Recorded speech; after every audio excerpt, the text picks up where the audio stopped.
Okay, so Backwoods asked about the scout rifle concept in a comment, and I've been planning on doing a video relatively soon about basically the scout rifle I like the most. And I think I'm going to combine those into one video here. So I'm entitling this the Mossberg MVP Scout 308 review or something like that. But Backwoods, I'm sure you will watch this because it has anything to do with guns, and you tend to watch anything I make that has anything to do with guns. So this video will also discuss kind of my thoughts on the scout rifle concept and why I choose that gun and what I would use it for. So before we even get to the review, let's talk about scout rifles. Um, for those uninitiated, the scout rifle concept is basically a civilian dual rifle kind of concept from Jeff Cooper, founder of Gunsight. It's kind of meant to be a hunting rifle that has military flex, kind of. Like, it's like the original idea for him for a scout rifle was I think, sub 6 pound rifle that had a 5 shot military bolt action in whatever the caliber of your military is, basically, which for most of us is 7.62 NATO. It needs to be fed by stripper clips, and it needs to have a scout style scope so you can feed it from stripper clips, basically. And he thought that scope provided advantages for snap shooting as well, a few other things. I don't think he specified having a light mount, but I would.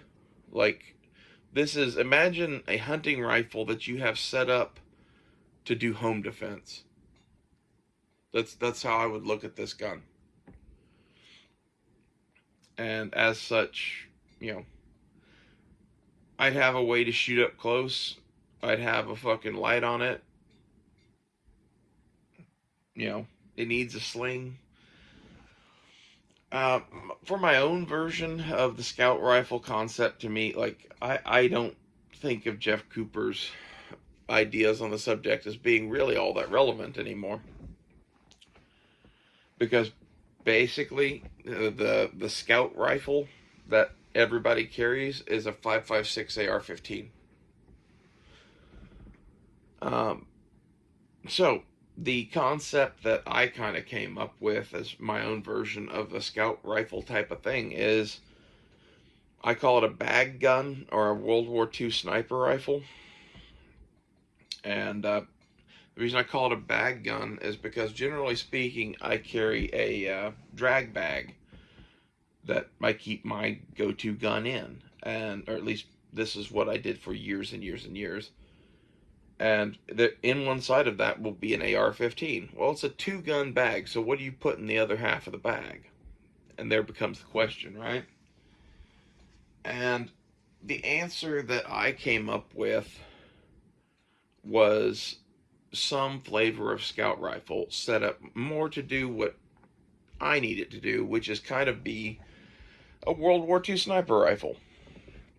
And for those not in the know, there's a huge difference between, like, a Marine Corps scout sniper of the 21st century with his rifle setup and capabilities, and Private Snuffy on the front lines of World War II with a 1903 A4, or the Russian version of Private Snuffy with some sort of PEM PU scoped Mosin Nagant. Like, those guns are not pitting the ace at 1,000 yards. So why the fuck are they carrying those? Like, the reality is, in actual war, not like kind of the shit we've been doing since World War II, where we're fighting expeditionary type wars, basically. But in a real war in Europe or North America, or a heavily heavily urbanized area like that, I think the reality is that a sniper that with just a 308 bolt action that can shoot out to 300 or 400 yards is pretty brutally effective. So, it's one thing to have a sniper rifle that is capable of, shooting a mile and a half. What is the real use of that? Like, there are scenarios, right? But, like, if your scenario is, I'm in a bombed out city, you might want to take a look at what World War II snipers did, because that's pretty much where they found themselves, especially the Russians. And, like, if you look at a Mossberg PU sniper, that is not a gun that's capable of shooting at long range, really. Like, few hundred yards, max range. Like, it has a scope on it where you can, like, sling rounds in out to, like, 800 or 1,000 yards. But it's got a fucking 3.5 power scope on it. The U.S. sniper at the time had like a 4 power scope on it. The Nazi snipers at the time had various flavors of scope, but none of them were very high powered. So this kind of close to intermediate range urban sniper, I think this is a real thing. And especially if you live in a highly built up urban area, having a gun that can make very precise shots at short to intermediate ranges, I think is a handier thing to have than a $3,000 custom bolt gun. Excuse me, I need a drink.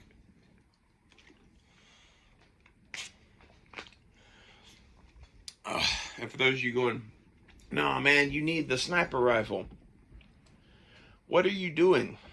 In an urban area, you're hunting man. You need a hunting rifle. That's what this gun should be. And, as such, that's a very different gun than that heavy barrel target gun that a sniper would use. Like, this needs to be, it doesn't need to be, but it is pretty light by comparison. It is very cheap by comparison. It's going to be a handier gun to use. You can have a barrel length of like 16 inches, 18 inches, 20 inches. Those are all pretty short for a 308. And kind of like, to me,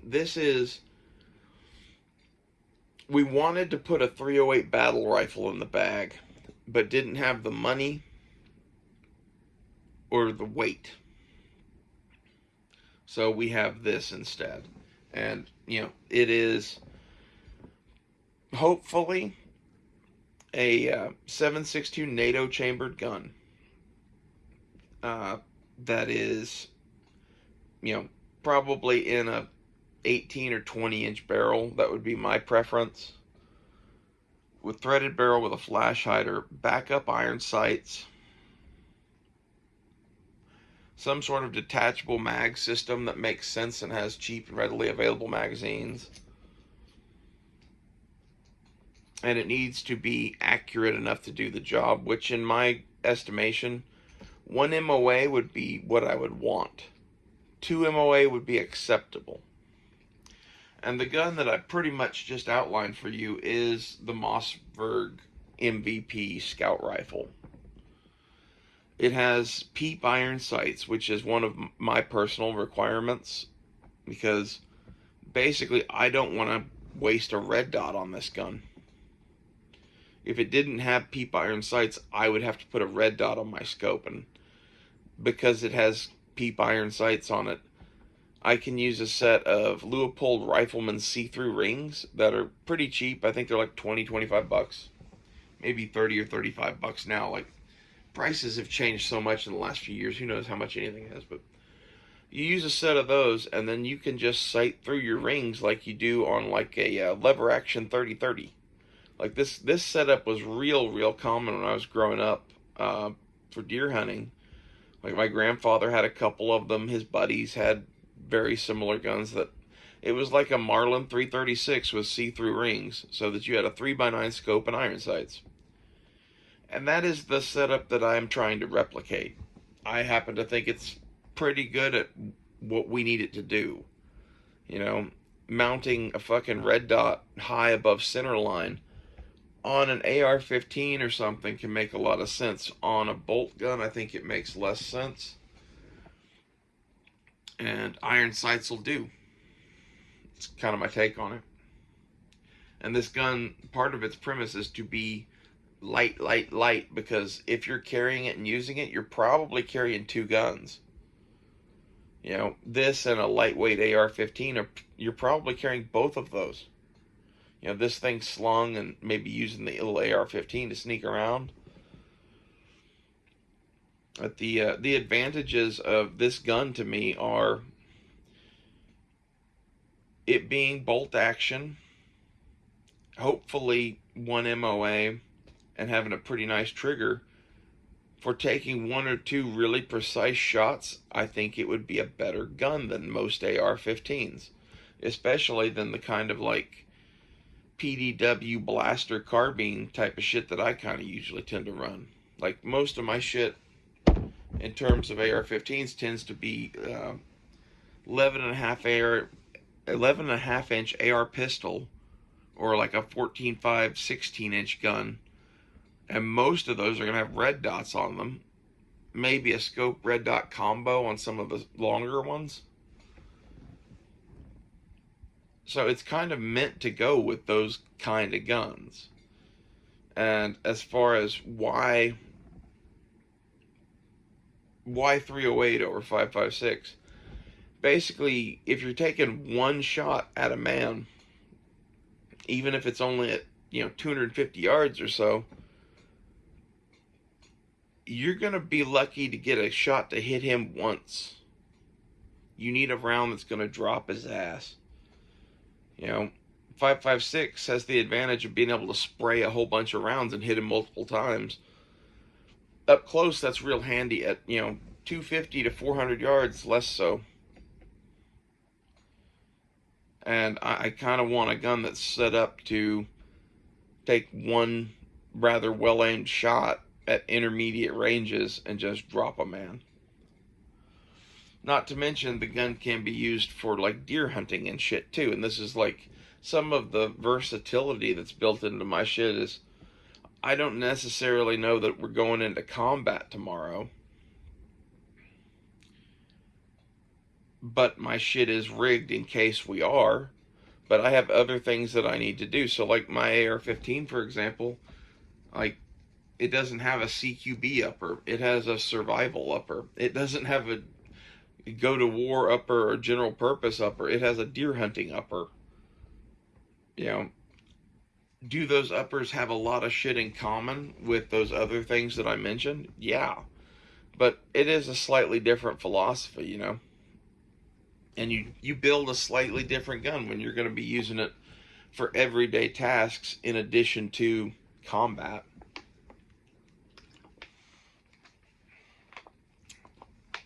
And this scout rifle thing, I view as just another one of those things that, like, this is my version of a deer hunting rifle. It also happens to be good at all this other shit. Now, as for why the Mossberg MVP Scout, basically once you have that kind of philosophy of use in mind, you're looking for a gun that can take a bunch of different scope setups, that is relatively accurate, relatively affordable, has iron sights that have peep sights on it. I say that because there's a bunch of iron sighted rifles where it has like, kind of AK style sights or like some buckhorn style bullshit. I don't want any of that. I want a peep. And the Mossberg MVP Scout has all of that. It has a threaded barrel with a flash hider already. It has a flashlight mount already. It has a pretty decent synthetic stock.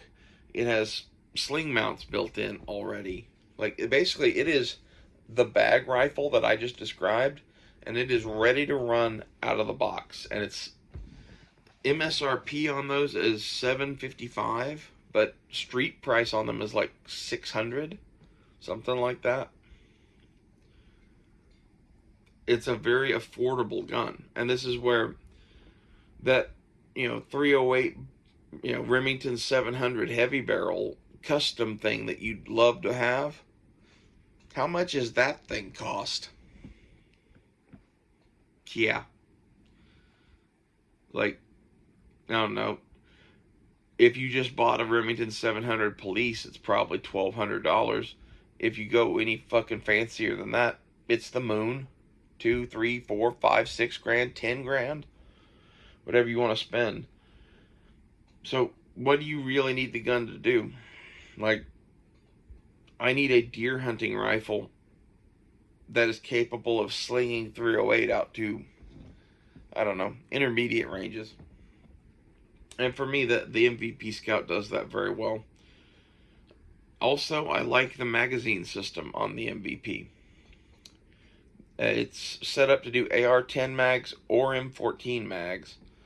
And this is where a true precision rifle, the people who want those would bitch about the fact that those magazines negatively impact their match ammo's performance.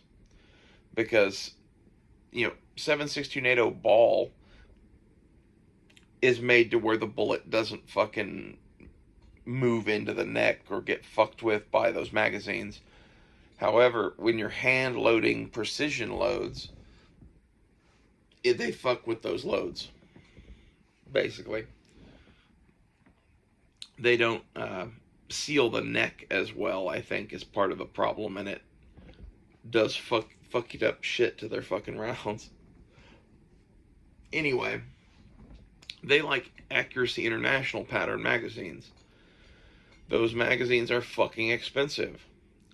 I like the Mossberg MVP's magazine selection because basically M14 mags can be had for $20-25. AR-10 mags from Magpul are in that same price range, and it can use whatever you want it to use. I like the flexibility of it.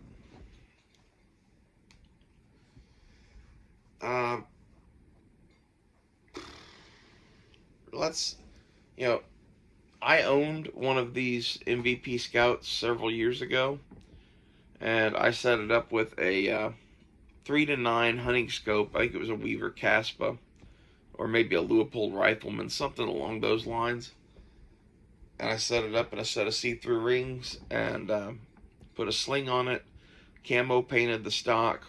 I had a light that could go on it. It's a really cool setup, and it's not a whole lot of money. And if you want anything even remotely like a Scout rifle, it's my choice. I'm not ever going to do the Scout scope, and the whole feeding from stripper clips thing is just asinine to me at this point. We have readily available cheap fucking mags.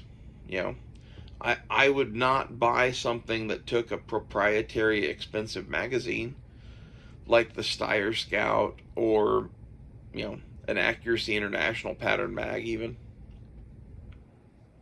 Like, to me, I want this as a battle rifle, and I need battle rifle mags, not $70 a piece precision mags.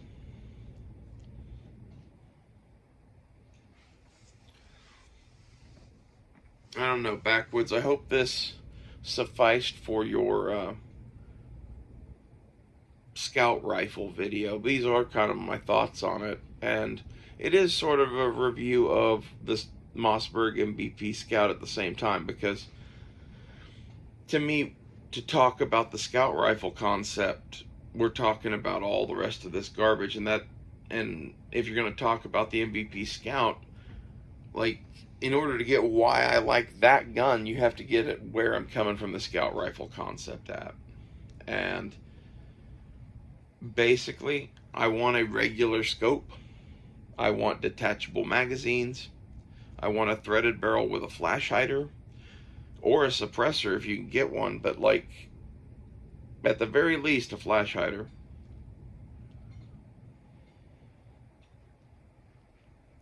This is what I would do. And honestly, if you were only going to own one rifle, it wouldn't be horrible. Like, if you were going to make it a bolt action hunting rifle, this is how I would set it up. But again, my concept for this is you have a fucking gun bag that holds 2 guns. First gun in the bag should always be an AR-15. So what's the second gun? And this, isn't the obvious answer to a lot of people.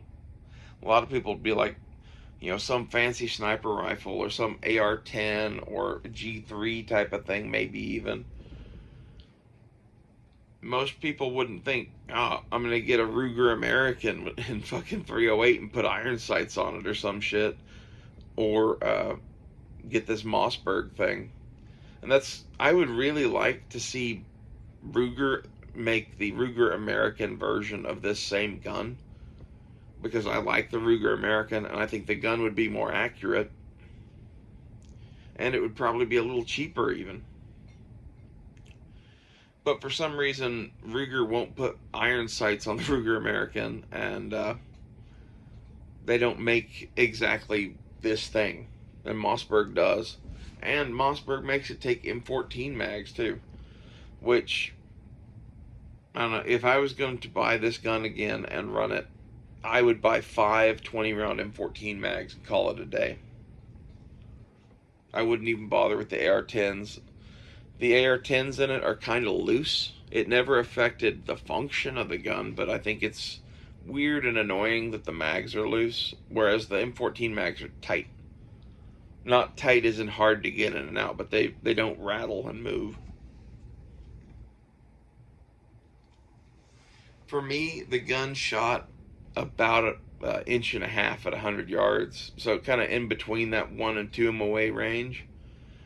The Ruger Americans that I would like to see the gun built on, but they won't, those typically shoot 1 MOA. That's why I would love for them to do that, because if I could have a more accurate gun, and then a Ruger American is usually $400, something like that, $450. So that's substantially cheaper than the Mossberg at the same time. I don't know. That's my, man, wouldn't it be cool if Ruger ever did that? But, I kind of just accepted a long time ago that Ruger is going to do random ass shit that makes absolutely no sense to anyone. And the odds that that shit is ever going to line up with something that you want product-wise, it's pretty slim.